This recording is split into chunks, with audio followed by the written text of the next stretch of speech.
ぷはプアルです。今回ご紹介するのはライズ・オブ・キングダムオープンフィールドのリアルタイムストラテジー、いわゆる戦争ゲームです。プレイヤーはアジア、アメリカ、中東ヨーロッパなど世界各国から参加しているグローバルなゲームです。ゲーム内では各プレイヤーが総督となり、自分の城を所有した状態でゲームが始まります。城内部では各施設を建設強化し、軍事や経済の技術を向上させ、内政を楽しみながら基礎戦力を上げていきます。また、様々な指揮官を召喚し、訓練をすることで部隊を編成、野蛮人との戦闘や様々なイベントを経て成長し、最終的にサーバー単位で区切られた王国同士の戦争へ挑むことが大きな目標です。2018年世界リリース。日本でも約1年遅れでリリースされ、現在約5年経ちますが、世界各国にプレイヤーがいるため人口が多く、売り上げも好調のためかは分かりませんけど、バージョンアップが頻繁に行われており、日々向上している印象です。私は日本リリース直後からプレイしていまして、その体験から主観的な意見にもなるかとは思いますが、どんなゲームなのか魅力として挙げたいところをざっくり7つお伝えしていきます。まず最初に挙げたいのは、使用するキャラクター指揮官です。100年戦争のヒロイン、聖女ジャンヌ・ダルクや関羽、諸葛亮孔明など三国志の英雄、古代ギリシャで最も領土を拡大したマケドニアの王アレキサンダー、千年国家ビサンツ帝国の首都コンスタンティノーブルを陥落させたスルタンメフメト2世、十字軍戦争で名を馳せたムスリムの英雄サラディンやライオンハート、リチャード1世、ファラオラムセス2世、古代ギリシャスパルタの女王ゴルゴー、ビサンティン帝国の皇帝ユスティニアヌスなど、誰もが知る人物から少しマニアックな人物まで、世界各国の歴史的英雄を指揮官として召喚育成し、戦わせることができます。各指揮官は戦闘の強さに関わる固有のスキルというのを持っています。戦場には1部隊につき主将副将の2人ペアで出撃するため、指揮官の持つスキル同士の相性を模索することもまた楽しみの一つと言えるでしょう。2つ目は、出撃させた部隊がリアルタイムで自由な行軍ができるところです。ちょっと余談ですが、私レトロゲームも好きで、このちまちました小さいキャラクターが1980年代にセガが出したゲイングランドとかクラックダウンなんかちまゲーを彷彿させるので、個人的にも好きなところなんですよね。話は戻って、このゲームフィールドは1枚マップのオープンフィールドになっているんですが、ここを自由に行軍することができるんです。戦場ではヒットアンドウェイで敵部隊を翻弄したり、簡易攻撃を避ける部隊配置など、ちょっとしたアクション要素も楽しめます。3つ目はシンプルな UI です。最近はド派手なアイコンやロゴがもう所狭しと並べられていて、どこを見たら押したらいいのかわからない、探してる目的のメニューが見つからないなんて、そんなゲームも多々あります。ビジュがかっこいいとかおしゃれだったりするのはいいんですけど、煩雑すぎるのは困りものです。しかしライズ・オブ・キングダムは UI やメニュー、課金ページにしてもとてもシンプルです。どうですか？見やすいですよね。どれも直感的に扱えるほどの分かりやすさがいいポイントです。4つ目は豊富なイベントです。期間内に倒した敵の数を争うなど、一人で黙々と楽しむイベントを基礎に、新指揮官の取得をかけてサーバー内の全プレイヤーと競うイベント、最強の総督 MGE、 力試しの遠征、自分を強化し、次々とステージをクリアしていく黄金の国。次々と迫る敵から牛舎を守る物資保護。チームを作り、個性的なボスと戦うセロニ。サーバーを飛び越えてチームマッチングし、得点を競う競技感覚で行う模擬戦イベント、オシリスの戦域などなど多彩に用意されています。報酬アイテムが手に入るそれらのイベントは日替わりや各週で用意されており、飽きにくい工夫がされています。5つ目は課金周りが良心的であることです。課金は全体的に良心的で手頃なものが多く、お得な限定商品があるのも特徴です。そして課金しないと遊べないコンテンツがほぼ存在しないため、無課金者は遊べないということはありません。また課金に相当するアイテムであるこの赤い宝石ジェムですが、通常の採取や次々来る報酬イベントで容易に手に入ります。なので気づいたら溜まってるなんてことがあるのも嬉しいポイントですね。リアルマネーでしか手に入らない強さに直結するアイテムもほぼありません。新指揮官の入手や育成はハードめのガチャでというゲームも少なくないソシャゲ業界ですが、ライズ・オブ・キングダムはガチャでの入手手段として比較的ハードルが低く、サーバー環境に左右されますが、プレイヤー間で争うイベントで入手もできます。無課金であっても入手や貫突にあたる覚醒状態まで育成できる道があるのが良心的なのです。またコスパの良い課金要素も多々存在するので、何に課金するか厳選することで少ない投資で大きく恩恵を受けることもできるでしょう。6つ目はサーバー環境と遊び方次第という条件付きですが、無課金でも十分に遊べる点と微課金でもサーバートップのプレイヤーになれる点です。私はリリース当初様子見も兼ねてね、数年間は無課金でしたが、無名の同盟名手から始めて王国の第一同盟メンバーとして第一線の戦いをかなり充実してね、楽しめていました。兵の基礎的強さに相当する軍事技術は上限が決まってまして、課金することで育成にかかる時間が短縮できますけど、逆に時間さえかければ課金に関係なく同じ強さになるために、ここに関してはハイ課金者と同等の強さまで成長することになります。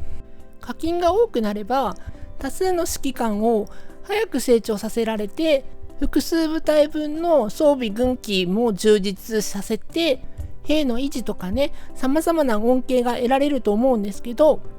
課金額が少なければそうはいきませんが、まず一部隊を特化するとかピンポイントに絞ることでカバーができます。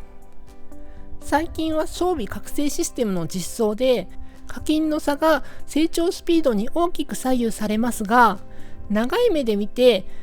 時間さえかければ部隊育成において少しでも近づける点はまだ良芸と言えるのではないでしょうか。活躍の面でもライズ・オブ・キングダムにおける戦争はチーム戦であるため、自分がハイ課金者でなくとも仲間の強いプレイヤーと協力することで無課金微課金勢でも活躍することができます。そう、団体戦の特徴を生かすことで戦場の場面によっては無課金者の部隊でもハイ課金者の部隊と渡り合うことも可能な点、そこも面白いところです。このゲーム内で活躍しているなとか、アクティブで戦ってるとか、すごいプレイヤーだと客観的に評価される数値の代表の一つが撃破ポイントです。これが高く KVK ごとに更新されると、アクティブなトッププレイヤーとして王国から信頼されることでしょう。ハイ課金者だらけのサーバーやよほどトッププレイヤーだらけの環境という王国でなければ、アクティブに立ち回り活躍することで美課金勢であっても王国内のトッププレイヤーとなれるのです。ライズ・オブ・キングダムでは現在3600以上のサーバーが存在します。めっちゃ多いですよね。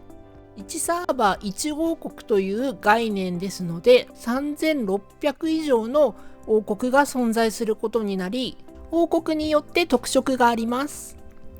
廃課金者がより多く集まり、来金界のトップを目指す王国もあれば、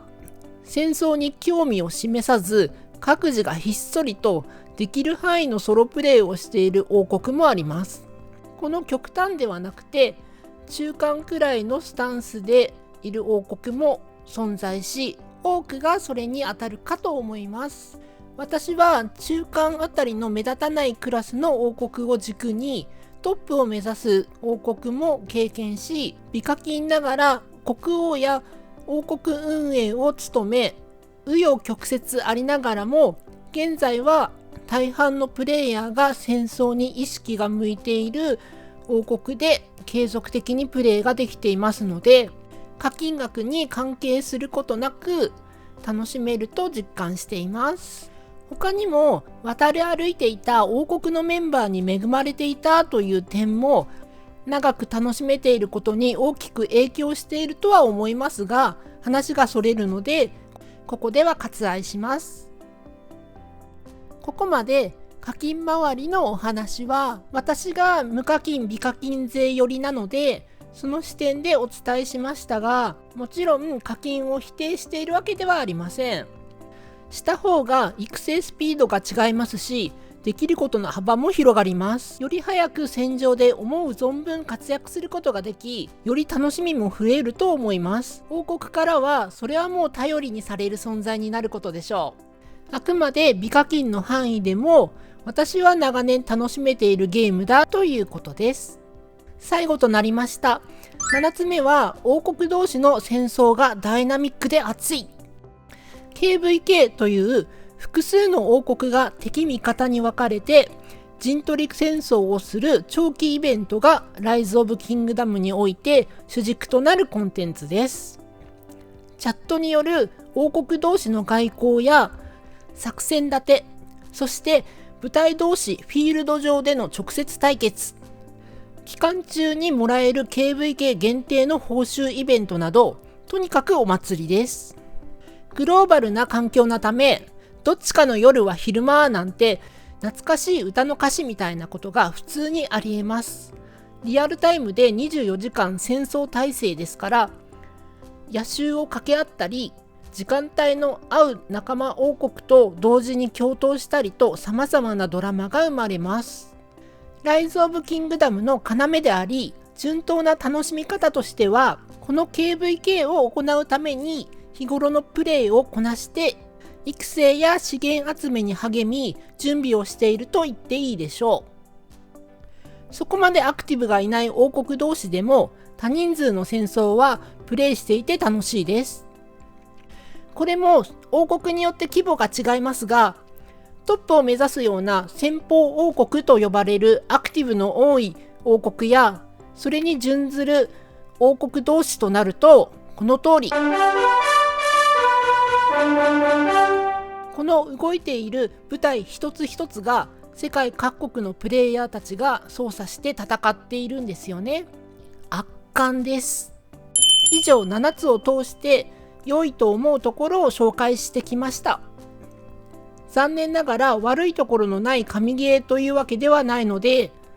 来金でも直してほしい改善点もあります。なのでそこはまた別の動画でね、今後触れていけたらいいなとは思っています。また来金をプレイするにあたり注意点を何点か付け加えておきます。まず理論上一人で楽しむこともできますが、実際はのんびり戦力の育成だけをやるというゲームデザインではありません。極端に奔放なサーバー以外、現状では運営側が用意する全てのコンテンツを本筋で楽しもうとするなら、やはりチームとつながり協力してプレーをすることが必要です。コミュニケーションを必要とするので、最低でも報告運営者から来るメールやチャットには反応する必要があるとは思います。なので、一人で黙々と内政だけをしていたい人には向かないかもしれません。また、リアルタイムで刻々と進むゲームですので、数日に一度覗くとかいうスタイルのプレイヤーも厳しいかもしれません。その反面、ある程度時間に融通が利く方や、どっぷり腰を据えてプレイしたい方には長期間を見据えたやりごたえのある戦争ゲームだと思います。このゲームデザインについては日々仕様の変更のあるゲームですので、現時点での感想ということですけどね。いかがだったでしょうか。すでにプレイされている方で他にもここが魅力だよとか思えるポイントがありましたら、ぜひコメントをお願いします。みんなで共有できたら嬉しいです。今回の動画でご興味を持たれた方は、ぜひ一度プレイしてみてはいかがでしょうか。私も現在は2165サーバーで活動しているので、ゲーム内のどこかで皆さんと一緒にプレイできることがあれば嬉しいです。以上、リアルタイムストラテジーゲームライズ・オブ・キングダム、略してライキンの紹介でした。おつぷはまたねーす。